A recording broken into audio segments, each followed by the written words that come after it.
Bom dia, meus amados, queridos irmãos, meus amigos, eu quero saudá-los nesta manhã. E assim nós estamos juntos aqui com o nosso canal Porção Diária da Palavra, para nós meditarmos um pouquinho na Palavra de Deus. E assim eu quero desejar a você um dia abençoado, junto com a sua família, onde você estiver, então no seu local de trabalho, sua residência, você que está desenvolvendo as suas atividades, talvez até mesmo experimentando aí o seu dia de folga, onde você estiver, receba minha saudação, e quero então sim agradecer a Deus pela sua vida e juntos vamos caminhando. Hoje eu quero ler com você o texto que está no Evangelho de João, capítulo 11, versículo 35, um texto que muitas pessoas conhecem e às vezes até falam sobre ele ou recita. É um pequenino versículo que está no Novo Testamento. Diz que Jesus chorou. João 11, 35, Jesus chorou. Aqui está o texto e a palavra de Deus mencionando essa experiência de Jesus. É importante para nós entendermos o contexto. Jesus gostava de ir à casa de Marta, Maria e Lázaro. Era uma família que Jesus amava. Era um local que Jesus gostava de estar. Ficava na aldeia chamada Betânia, e todas as vezes que Jesus passava por ali, a casa que ele se hospedava era a casa de Marta, Maria e de Lázaro. Assim, então, quando Lázaro ficou doente, a palavra de Deus diz para nós que suas irmãs mandaram comunicar Jesus, e o comunicado estava dizendo: aquele a quem o Senhor ama está doente, e então venha rapidamente vê-lo. E então Jesus se estendeu um pouco mais onde estava, e propositadamente, e ele então, quando chega, Lázaro já estava morto. E diante de toda aquela realidade, então, Jesus conversa com as suas irmãs, Jesus fala sobre a ressurreição e a vida, fala sobre a realidade da eternidade, e ele então conforta e consola o coração de Marta e Maria. E é diante daquela multidão, e aonde estava o corpo de Lázaro, é que o texto, o evangelista, então, ele nos traz a declaração: Jesus chorou. Podemos perceber que na palavra de Deus existem situações diversas em que pessoas choraram, tanto por uma questão de alegria ou de tristeza, de vitória e de fracasso. E aí nós encontramos a palavra de Deus mostrando para nós, por exemplo, a experiência de Agar com Ismael.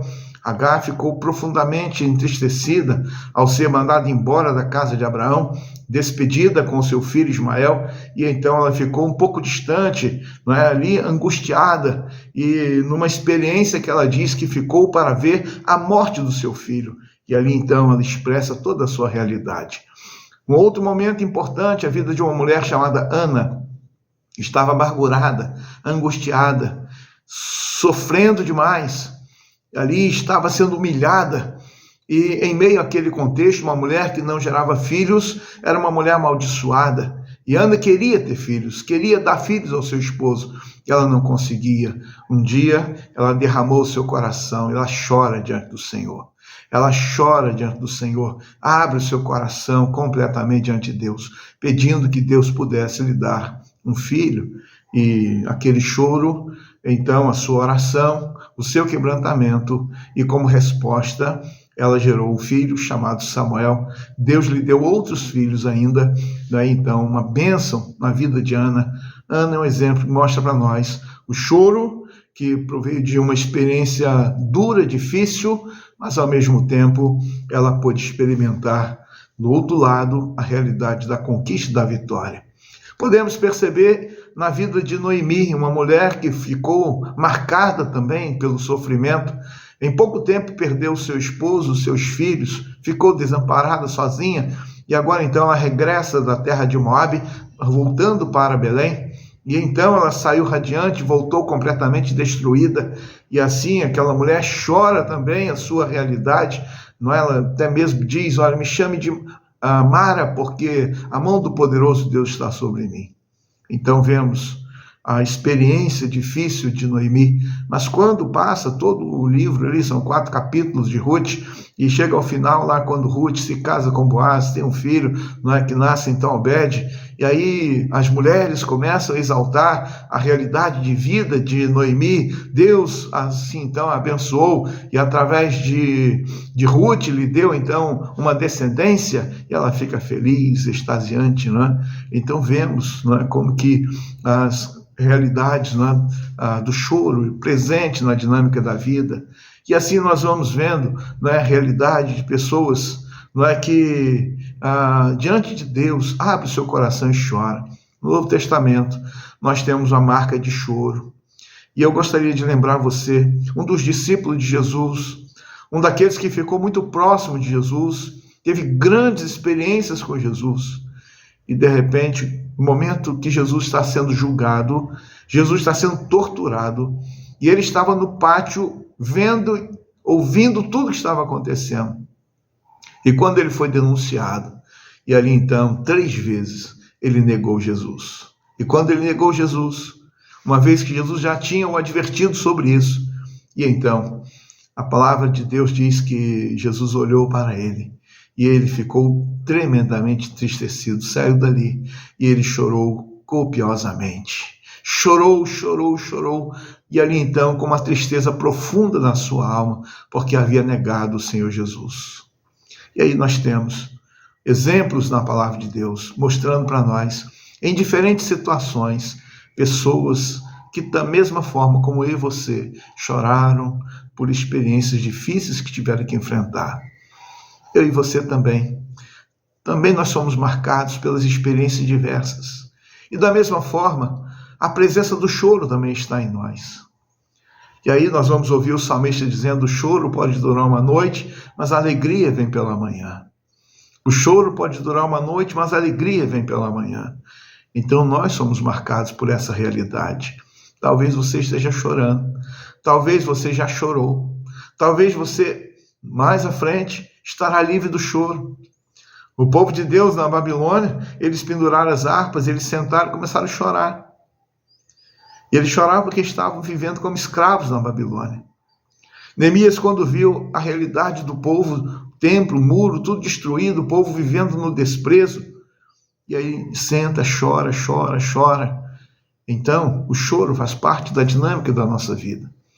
E a palavra de Deus vai dizer da importância de poder se alegrar com os que se alegram e chorar com os que choram. E a realidade ou a pergunta é: por que você chora? Por que você chorou? Por que você está chorando? Então, são situações diferentes da nossa vida. Talvez nós um dia estivemos assim, choramos, vencemos. Talvez hoje alguém esteja chorando. Talvez amanhã eu estarei chorando. Então o choro faz parte. E aqui nós temos o nosso Senhor Jesus, diante de uma multidão e diante de Marta e Maria, a quem Jesus amava. A palavra de Deus diz que Jesus chorou. Podemos tratar como realidade da incredulidade do coração daquelas pessoas? Sim, podemos. Podemos falar que Jesus também sentiu ali na sua parte humana, 100% homem que ele era, em que ele também tinha ali o afeto, tinha o apego àquela família. Jesus também chora, mas deixemos outras considerações, vamos pensar em Jesus e no fato de que ele tenha chorado. E da mesma forma, eu e você podemos também experimentar a mesma realidade. Mas é importante que Jesus encontra-se com Marta e Maria que estão chorando. Jesus realizou o milagre. E aí então, Lázaro saiu da sepultura, foi ressuscitado por Jesus. E então acontece uma festividade. E aí nós temos Marta, Maria e Lázaro. Podemos quase que dizer que o Salmo se concretiza na vida daquela família. O choro que durou uma noite, mas quando Jesus entrou em cena, realizou o extraordinário milagre. Então, a alegria veio pela manhã. Creia nisso. Hoje você pode estar enfrentando lutas tão grandes, difíceis demais, mas da mesma forma amanhã, na certeza da esperança que nós depositamos no nosso Senhor, a alegria sempre virá. A alegria sempre virá ao amanhecer. Então, que Deus abençoe você, e a sua família. Quero convidar você, vamos orar? Querido Deus, nosso Pai, nosso Deus eterno, nós lemos a Tua palavra. Obrigado, Deus, porque ela revela o nosso Senhor Jesus Cristo diante da realidade do túmulo de Lázaro, em que Ele declara ser ressurreição e a vida, e oferece a vida eterna a todos que creem. E obrigado, Deus, porque a Tua palavra mostra aquele momento de sensibilidade de Jesus, quando Ele chora diante daquela multidão. E assim, ó Deus, nós também, Senhor, enfrentamos lutas, passamos pelas adversidades e também choramos. Conquistamos, experimentamos vitórias, maravilhas e também choramos. O choro da dor, da tristeza, mas o choro da alegria, do contentamento. Por isso, Deus, seja conosco, nos ajude a cada momento estarmos conscientes de que, independente de todas as circunstâncias, o Senhor cuida de nós. O Senhor tem planos perfeitos para a nossa vida. Por isso eu te peço, abençoe meus irmãos, teu povo, Senhor, a tua igreja. Ó Deus, seja conosco neste dia. E eu oro por misericórdia no nome de Jesus. Amém. Um dia de paz para você e até amanhã, se Deus assim permitir. Grande abraço.